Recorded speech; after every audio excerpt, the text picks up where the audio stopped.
Forbes के real time billionaires index के मुताबिक लंबे समय से सबसे अमीर इंसान के तौर पर अपनी पहचान बनाए रखने वाले इलॉन मस्क अब नंबर 2 हो गए हैं। जी हां, टॉप 10 बिलियनियर्स की लिस्ट में सबसे बड़ा फेरबदल देखने को मिला है।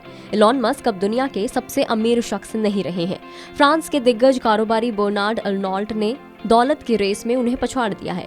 अर्नॉल्ट 186.5 बिलियन डॉलर की नेटवर्थ के साथ दुनिया के सबसे अमीर व्यक्ति बन गए हैं।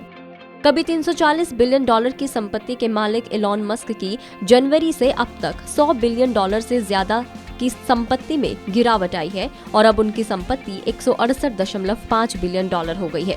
हालांकि दोनों की संपत्ति में बहुत ज्यादा फासला नहीं है, ये फासला सिर्फ 5.2 बिलियन डॉलर का ही है। सितंबर 2021 के बाद पहली बार ऐसा हुआ है जब इलॉन मस्क नंबर 2 पर आए हैं। उन्होंने जेफ बेजोस को पछाड़ते हुए साल 2021 में ये मुकाम हासिल किया था। उस वक्त उनकी नेटवर्थ 188 बिलियन डॉलर पर पहुंच गई थी, जबकि पहले नंबर पर मौजूद जेफ बेजोस की नेटवर्थ 187 बिलियन डॉलर रह गई थी। तीसरे नंबर पर भारतीय बिजनेसमैन गौतम अडानी है। उनकी दौलत 125 बिलियन डॉलर है। आंकड़ों के मुताबिक एशिया के सबसे अमीर व्यक्ति गौतम अडानी की दौलत में अब तक 48.6 बिलियन डॉलर का उछाल आया है। 113.8 बिलियन डॉलर के साथ जेफ बेजोस चौथे नंबर पर है। पांचवें नंबर पर वॉरेन बफे हैं, जिनकी नेटवर्थ 108.1 बिलियन डॉलर है। 106.5 बिलियन डॉलर के साथ बिल गेट्स छठे नंबर पर हैं। लैरी एलिसन की नेटवर्थ 103.9 बिलियन डॉलर है और वो 7वें नंबर पर है। 8वें स्थान पर 92.8 बिलियन डॉलर नेटवर्थ के साथ भारतीय उद्योगपति मुकेश अंबानी है। 9वें पायदान पर 81.8 बिलियन डॉलर के साथ कार्लोस स्लिम हेलू है और 10वें नंबर पर स्टीव बॉल्मर है, जिनकी नेटवर्थ 81.7 बिलियन डॉलर है। चलिए अब जानते हैं कि इलॉन मस्क की नेटवर्थ में गिरावट का कारण क्या है। इलॉन मस्क की दौलत में आई इतनी बड़ी गिरावट का सबसे बड़ा कारण ट्विटर डील रहा। मस्क ने 44 बिलियन डॉलर में ट्विटर को खरीदा था। कंपनी के फाइनेंस को सुधारने के लिए मस्क एक के बाद एक बड़े फैसले ले रहे हैं। मसलन ब्लू टिक सर्विस को पेड कर दिया गया। कई रिपोर्ट्स के मुताबिक पेड सर्विस के कारण ट्विटर्स के यूजर्स की संख्या में भारी गिरावट आएगी। आने वाले 2 सालों तक कंपनी का रेवेन्यू फ्लैट रह सकता है।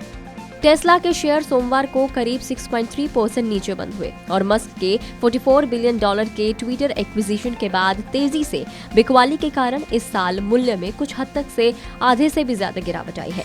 SEC फाइलिंग के अनुसार अर्नॉल्ट LVMH के वोटिंग शेयर वर्ग के 60% से थोड़ा ज्यादा का स्वामित्व वाहनों और पारिवारिक ट्रस्टों के माध्यम से आता है। जाते जाते आपको बताते हैं कि दुनिया के सबसे अमीर शख्स बर्नार्ड अर्नॉल्ट कौन है। बर्नार्ड अर्नॉल्ट एक फ्रेंच बिजनेसमैन है और LVMH मोइट हेंसी के अध्यक्ष और लुई विटॉन ग्रुप के CEO हैं।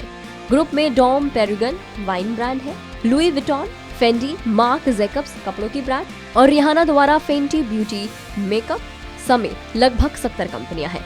उनके 4 बच्चे LVMH साम्राज्य के विभिन्न कोनों में काम कर रहे हैं।